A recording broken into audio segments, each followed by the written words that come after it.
Nadagdagan pa ang mga naghain ng petisyon sa Korte Suprema na kumukwestiyon sa ilang probisyon ng anti-cybercrime law. Sa gitna niya, nilang mambabatas ang dumipensa sa naturang batas. May report si Jam Sisante.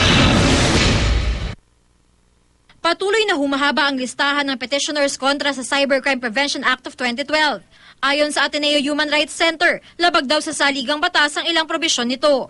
Gusto rin nilang ipabasura ang pagbibigay ng kapangyarihan sa DOJ na ipasara ang websites na mapatunayang lumabag sa naturang batas. Maaaring maganda na turuan ka to be more responsible, but at the same time, the way to make you more responsible is through criminal liability. Ayon kay Justice Secretary Laila De Lima, lilinawin niya pa sa implementing rules and regulations ng batas kung hanggang saan ang kapangyarihan ng DOJ. Kung hindi yung talagang out and out arbitrary na makakita ka lang ng isang questionable computer data ay kaagad-agad namin ipapasara, kaagad-agad ibablock. Hindi naman gano'n doon sa pagbasa ko ng batas. Wala pa akong makita doon na pwede nating sabihin na unconstitutional. Ang National Union of Journalists of the Philippines o NUJP, naghain na rin ng sarili nilang petisyon kasama ng iba pang media groups. Anila, hadlang ang batas sa mga karapatan at kalayaan sa pamamahayag ng mga Pilipino. Sobrang malaking irony na itong ganitong bagay nangyayari ngayon sa ilalim ni Presidente Aquino. And to think this is the son of Cory and Ninoy Aquino, icons of democracy. Pero giit ng palasyo, hindi lumalabag sa saligang batas ang anti-cybercrime law. Sa halip, layon lang daw nitong magbigay ng proteksyon. People are spreading the fear of this law, but people should also remember the power of the Constitution, the rights that it guarantees. That should be our safe harbor. That should be our refuge. Instead of imparting fear, we should be always telling the people our Constitution is there to protect our rights. Dinipensahan din na ilang mambabatas ang naturang batas. Ayon kay Senador Tito Soto na siya raw nagpalagay ng kontrobersyal na libel provision, wala raw kasing proteksyon laban sa cyberbullying. Bring out ko yung problema ninyo dati sa GMA, kay Ria Ramos. Bring up ko dun sa kanila. At saka yung mga iba pang nababasto sa Facebook, sa Twitter at saka sa YouTube na mga sila Maricar Reyes, sila Trina Halili, sila Ramjen Revilla. Pinag-usapan namin yun. Ito mga celebrities to. Yung mga hindi celebrities ka ako. Muling umaani na batiko si Soto dahil sa pagpapalagay umano ng naturang probisyon. Kaya depensa niya. Bakit gusto nila, pwede sila nang manira ng kapwa, magsalita ng malisyoso at magsalita ng mga kabastusan, pero kayong nasa mainstream media, hindi pwede. Pinabulaanan naman ni Senador Edgardo Angara ang interpretasyon ng ilang tumututol sa batas na ang pag-like o share ng post sa Twitter o Facebook ay pwede nang maging basihan para panagutin sa batas.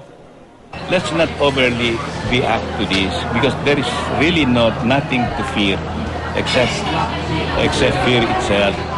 And this fear is self-created. Si Senador Teofisto Gingon na III naman na bumoto laban sa anti-cybercrime law, tinuligsa niya rin ang pagtaas ng parusa sa online libel.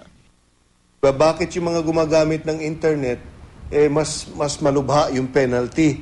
Hindi tama yon, hindi constitutional yon. Violation of the Equal Protection Clause. Pangalawa, pwede kang ma-prosecute under the penal code at saka pwede kang ma-prosecute under the cybercrime law. Hindi pwede yun. Pero may paliwanag dito si Congressman Sonny Angara na isa sa mga author ng batas sa Kamara. I think kaya pinasok yung 1 degree, it's not just for libel Yung 1 degree higher is for all crimes under the revised penal code. And the reason why it's higher is kasi mas madaling gawin through the internet Mas malaki ang threat to society if you use technology. Hati naman ang opinyon ng mga dati na umanong na biktima ng cyberbullying. Si Rian Ramos natuwa rito. Matinding hirap daw ang dinanas niya dahil sa cyberbullying. I wouldn't say I'm pro and I'm not anti either, but I put my trust in our government to protect us because, you know, here in the real world, meron tayong mga rules, we have laws, but once we get online, all of a sudden wala nang mga laws. Ganito rin ang saloobin ni megastar Sharon Cuneta. Dapat lang daw parusahan ang mga naninirang puri. Kahit suportado niya raw ang freedom of speech, may kaakibat daw itong responsibilidad. Iba naman ang pagtingin ni Lea Navarro. Pangamba niya, baka maabuso ang probisyon kaugnay ng libel. I think the IRR would be a very interesting process to be part of. I think those who feel very strongly about it, especially in social media, should fight for a seat at the table if that's what they want. Sa ngayon, aminado na ang ilang senador na may mga dapat ngang baguhin sa batas. Si Senador Angara, maghahain daw ng amendatory bill sa Lunes. Isasama niya ang issue sa kapangyarihan ng DOJ alinsunod sa pagharang sa website. Si Soto naman, pinag-aaralang maghain ng panukalang ipagbawal na ang libel sa kabuuan. I'm studying now the possibility of removing libel. If it is going to be removed, at sasabihin mo kakatigan ng Korte Suprema o ng kung sino mang body na sila'y tama at kayong mga mainstream media, kailangan kayo ay sumunod sa rules, sila hindi, aalisin ko na rin yun sa inyo. Jamsi Sante, GMA News.